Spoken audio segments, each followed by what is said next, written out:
Materi akan disampaikan oleh Bapak Wawan Sutrisna MBD, materi AKM hari ini. Bagi Bapak Ibu nanti yang ada pertanyaan, nanti silakan bertanya setelah dari Pak Wawan selesai, atau mungkin di pertengahan kalau diberi waktu oleh Pak Wawan.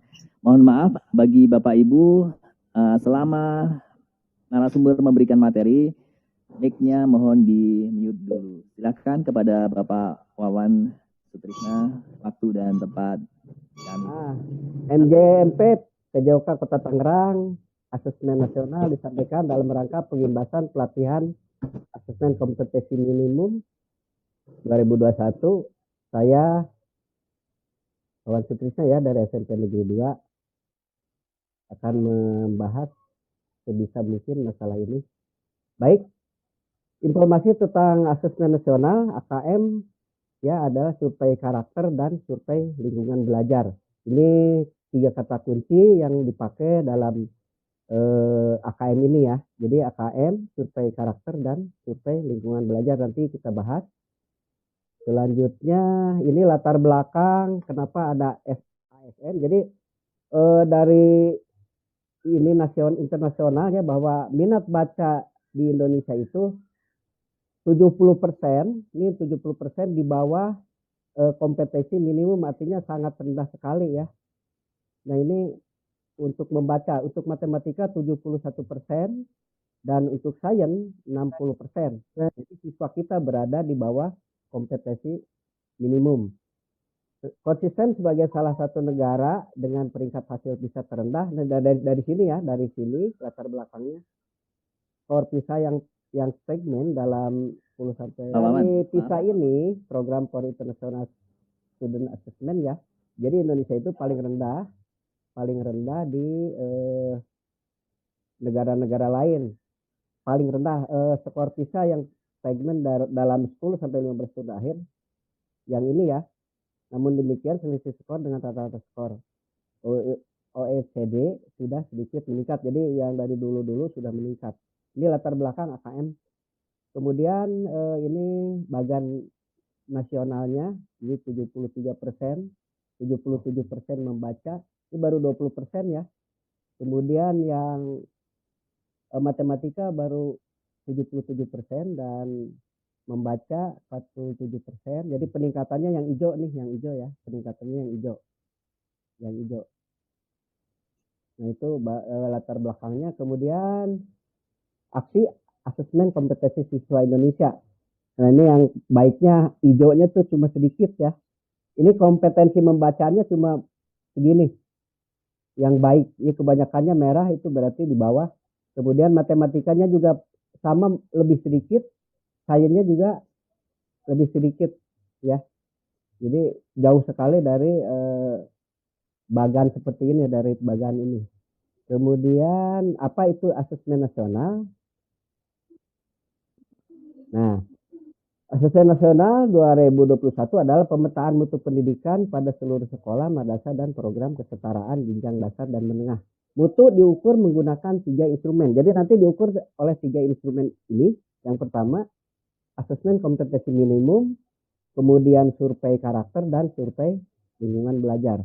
Nah, yang asesmen kompetensi minimum adalah mengukur literasi membaca dan numerasi sebagai hasil belajar kognitif. Ini artinya membaca dan penomoran di matematika ya. Kemudian survei karakter itu yang diukur adalah sikap, kebiasaan, nilai-nilai PALU ya sebagai hasil belajar non kognitif. Jadi ini bukan pengetahuan tetapi perilaku.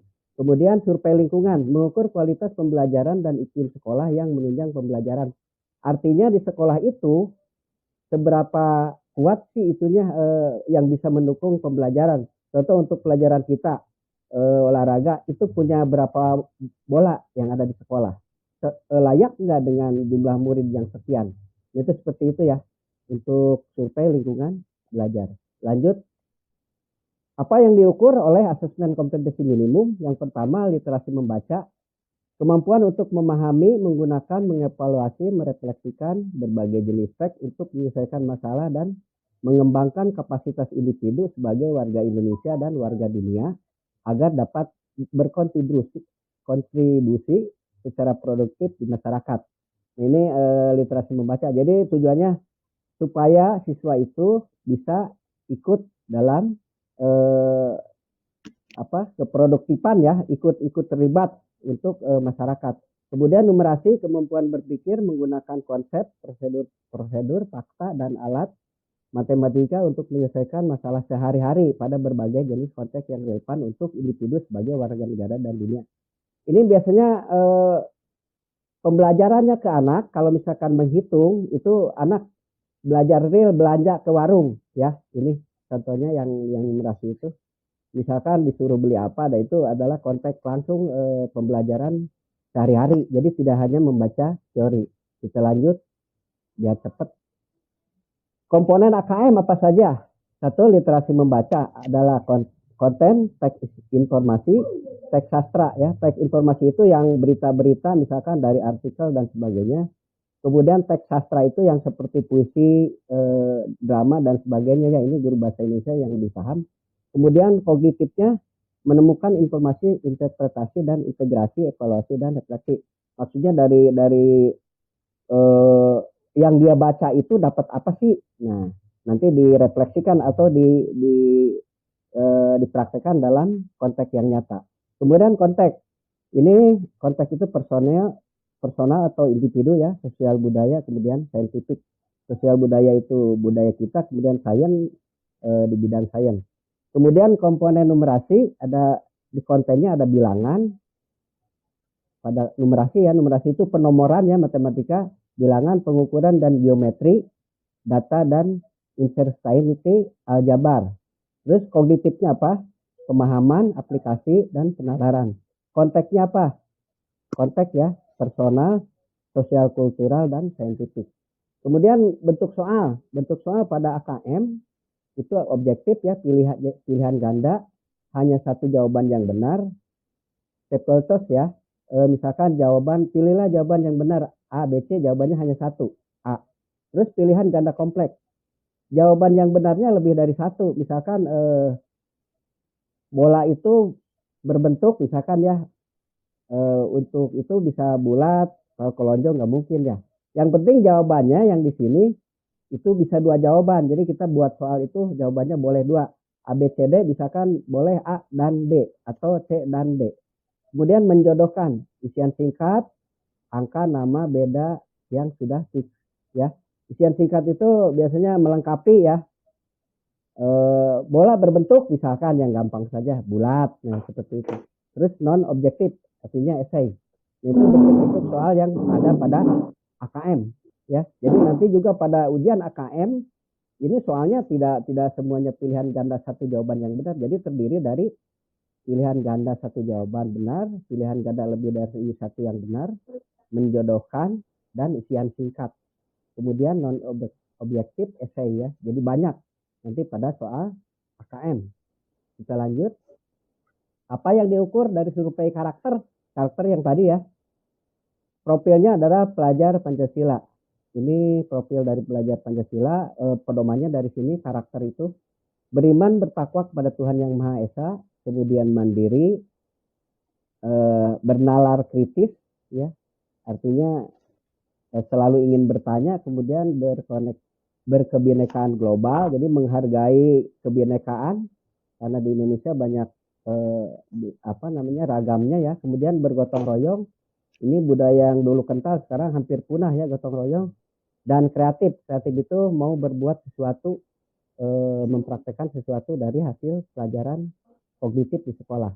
Ini jadi acuannya dari survei karakter adalah pelajar Pancasila. Nah, komponennya yang ini ya. Kita lanjut. Apa yang diukur dari survei lingkungan belajar? Nah, lingkungan belajar, dari lingkungan belajar itu keamanan.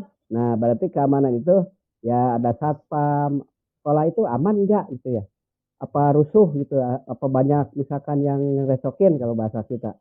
Kemudian sikap dan keyakinan guru, ini sikap dan keyakinan guru kita ya, kebijakan dan program sekolah. Programnya ini bisa diterima apa enggak, nyaman enggak dengan program ini.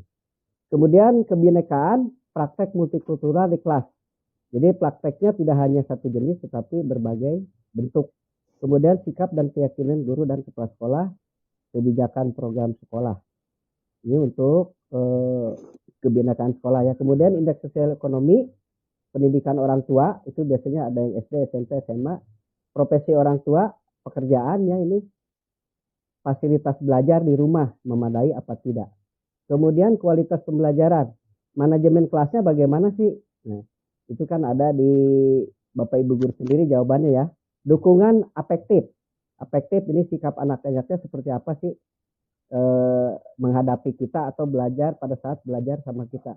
Terus aktivitas kognitif ini adalah pengetahuannya, seberapa bagus pengetahuan siswa kita. Kemudian pengembangan guru, refleksi dan perbaikan pembelajaran, dukungan untuk refleksi guru. Maksudnya ini kalau kita punya kekurangan pada saat mengajar kan ketahuan tuh, kita perbaiki. Jadi direfleksikan ya. Kemudian dukungan untuk refleksi guru, misalkan guru mau memperbaiki ini, misalkan nggak mengadakan webinar atau pelatihan dan sebagainya, itu untuk meningkatkan kualitas pada refleksi guru. Selanjutnya saran asesmen nasional, sasaran ya, bukan saran, sasaran. Jadi yang dinilai oleh AKM itu siapa?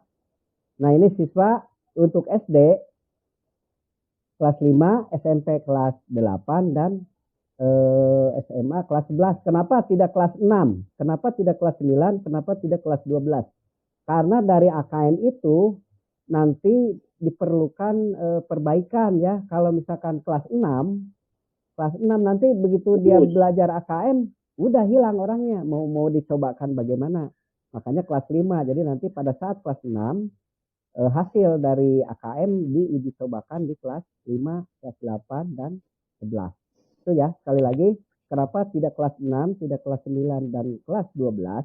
Karena nanti hasil AKM tidak bisa dipergunakan. Karena mereka sudah lebih dulu keluar sekolah ya. Kemudian bagi guru dan kepala sekolah. Jadi nanti yang ini juga kena nanti ya, guru juga kena, nanti ada penilaian AKM, kemudian kepala sekolah juga sama ada. Jadi semua. Tapi yang utama sekarang, karena sekarang baru, jadi yang ada itu siswa dulu. Ini AKM-nya bentuknya yang tadi ya, literasi, numerasi. Jadi membaca dan ini angka ya, angka-angka. Kemudian survei karakter. Yang tadi sikap-sikap siswanya seperti apa. Sikap gurunya juga seperti apa. Kemudian survei lingkungan belajar. Yaitu tadi ketersediaan sekolah untuk penyelenggaraan pendidikan sesuai apa tidak ya. Contohnya yang olahraga, bola punya berapa? 6 lantai ada matras enggak? Terus main bola bisa enggak? Kalau dulu SMP 2 nih yang masalah. Karena tidak punya lapangan. Sekarang karena Pais direkturnya, jadi sekarang ada lapangan. Itu ya. Kemudian hasil belajarnya Hasil belajarnya kognitif, hasil belajar sosial emosional, karakteristik, input, dan proses pembelajaran. Ini yang ini ya. Survei karakternya, hasil belajar. Sosial emosional itu ya tadi sikap, karakter anak dan gurunya itu ya. Sekarang Pak Rohmat juga udah tidak main kasar, sekarang udah halus lembut. Seperti Kaseto ya Pak Rohmat ya. Kita lanjut. Nah ini asesmen nasional, murid kelas 5, 8, kelas 5 SD, 8 SMP, dan 11 SMA ya. Ini maksimal 30 murid SD dan 45 murid SMP, SMK. Jadi nanti tidak semua murid yang melaksanakan AKM, tetapi dipilih per sekolah itu berapa orang gitu ya. Kalau maksimalnya di sini kan SD 30 murid nih, SMP dan SMK 45 murid. Jadi dari murid 800 itu tidak semuanya ikut AKM, cuma hanya perwakilan saja. Akan dipilih secara acak oleh Kemendikbud untuk menjadi responden. Ya responden itu nanti mereka menjadi pelaksana AKM ya. Ini langsung kementerian yang mimpin ya, bukan sekolah. Sekolah hanya memberi panduan kepada anak-anak.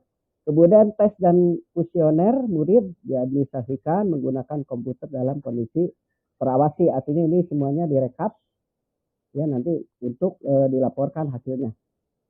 Kemudian guru SD, SMP, SMA, semua guru menjadi responden untuk mengurangi beban administratif. Guru diberi waktu 2 minggu untuk mengisi kuesioner. Pengisian kuesioner dilakukan secara daring tanpa pengawasan. Jadi ini nanti melalui link ya, semuanya ini diadakan melalui link. Jadi tidak tatap muka, tidak luring, tetapi semuanya daring. seperti ujian nasional kemarin ya, melalui itu ya, web. Kemudian kepala sekolah SD, SMP, dan SMA, semua kepala sekolah menjadi responden. Ini artinya menjadi peserta sama dengan guru kepala sekolah diberi waktu 2 minggu untuk mengisi kuesioner. Pengisian kuesioner dilakukan secara daring tanpa pengawasan. Jadi untuk guru dan kepala sekolah beda, soalnya tidak seperti murid ya. Ini mengisi kuesioner secara mandiri. Kita lanjut. Perbedaan antara PISA, INAP, dan aksi. Ini AKM-nya mengukur sampai tingkat sekolah, mengukur literasi membaca,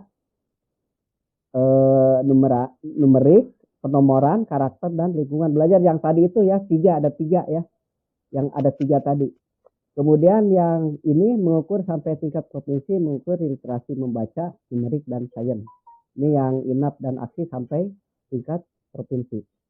Kita lanjut. Perbedaan AKM dan UN ya. AKM nasional dan ujian nasional. AKM atau asesmen nasional tidak berbasis mata pelajaran, mengukur sampai tingkat sekolah. Sasaran siswanya kelas 5, 8, dan 11. Berbasis daring penuh. Semuanya daring, melibatkan guru sebagai peserta. Ini guru diikutkan. Kemudian UN yang kemarin biasa kita lakukan, berbasis mata pelajaran. Jadi misalkan IPA, IPS. Mengukur sampai tingkat siswa. Jadi yang diukur siswa saja. Hanya siswa yang diukur, yang dinilai ya. Kemudian sasarannya kelas 9 dan 12. Karena ini ujian nasional. Jadi beda ya, ini sasarannya 5, 8, 11. Karena alasannya nanti hasil AKM atau asesmen nasional nanti akan diuji cobakan pada kelas selanjutnya. Ini kelas 5 nanti di kelas 6, 8 di kelas 9, 11 di kelas 12. Tapi untuk ujian nasional 9, 12 udah selesai. Tidak ada perbaikan ya kalau ini. Terus berbasis semi daring. Jadi ini semi daring itu ada daring, ada juga enggak ya. Jadi ada 2. Kalau kemarin yang ujian nasional tidak melibatkan guru sebagai peserta. Jadi kalau UN kan guru tidak ada yang UN ya. Tapi kalau ini AKM atau asesmen nasional AN itu guru ada terlibat. Lanjut, pelaksanaan asesmen, kapan pelaksanaannya? Nah ini rencana dari pemerintah, gak tahu Pak jadi apa enggak. Kelas 11 itu bulan Maret minggu ke-1. Tahu udah terlaksana apa tidak ya, karena saya juga tidak tahu. Kemudian kelas 11 SMK pada minggu kedua bulan Maret. Kelas 8 minggu ketiga bulan Maret. Tapi saya juga belum dengar sampai sekarang. Paket C juga terlibat ya kalau ini pada minggu keempat bulan Maret. Dan paket A dan paket B itu pada minggu 1 bulan April. Nah ini jadwal untuk nanti asesmen nasional. Dan SD ini bulan Agustus. Nggak tahu, ini sangat jauh berbeda ya dari SMA, SMK, terus SMP, dan paket SD itu pada bulan Agustus diadakannya. Itu untuk jadwal asesmen nasional. Ada beberapa sekolah di Tangerang yang nanti siswanya dijadikan sampel untuk menjadi peserta dalam asesmen nasional ini. Lanjut, alokasi waktunya SD tes literasi 75 menit. Literasi itu tadi yang membaca ya. Kemudian survei karakternya 20 menit. Hari pertama. Kemudian hari kedua tes numerasinya 75 menit. Ini kan literasi, ini numerasi. Kemudian survei lingkungan belajar 20 menit. Ini untuk SD. Kemudian SMP dan SMA, SMK tes literasinya 90 menit. Kemudian tes numerasinya 90 menit. Jadi dua-duanya 1 jam setengah. Survei karakter 30 menit. Karena ini kan nanti yang sikap ya, yang ditanya itu minat dan sebagainya, mungkin isinya seperti itu. Survei lingkungan waktu soal ya? Iya. Ini soal 90 menit, 1 jam setengah. Survei karakternya 30 menit. Jadi total 120 menit atau 2 jam. Karena kalau survei karakter itu kan hanya nanya kepribadian anak. Ya, kepribadian sikap-sikapnya, jawabannya seperti apa kalau ditanya misalkan senangkah kamu misalkan belajar ini, misalkan. Itu di dalam soal, Wan. Nanti dulu Pak ya. Oke. Sekolah. Nah, ini apa yang harus dilakukan sekolah dan guru? Nah, kita harus berbuat apa ketika ada asesmen nasional? Sekolah hanya perlu menyiapkan personil dan infrastruktur, tidak perlu melakukan bimbingan khusus atau tryout. Tryout atau tryout? Artinya gini, misalkan harus ada komputer, tadi pesertanya berapa tuh SMP? Misalkan SMP 45 orang. Nah, komputer harus ada 45 orang atau laptop harus ada ya. Kemudian internetnya juga jangan lemot, harus jangan berebut. Udah dipakai 5 orang, akhirnya nggak bisa masuk yang lain. Harus kenceng. Sampai isen itu isen. Ya, kalau di SMP 2 mah, waduh, Faiz sudah mantep banget itu. Hebat ya. Ya jangan isen. Isen udah bagus Pak, karena itunya udah bagus ya? Iya, karena itunya pajul operatornya. Tidak perlu melakukan bimbingan, jadi anak itu tidak ada bimbel-bimbelan ya untuk ini.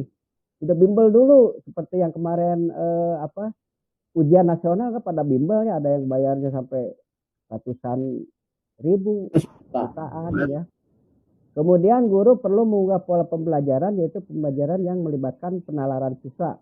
Hot, artinya ini soal hot itu adalah pemecahan masalah. Begini contohnya ya kalau PJOK.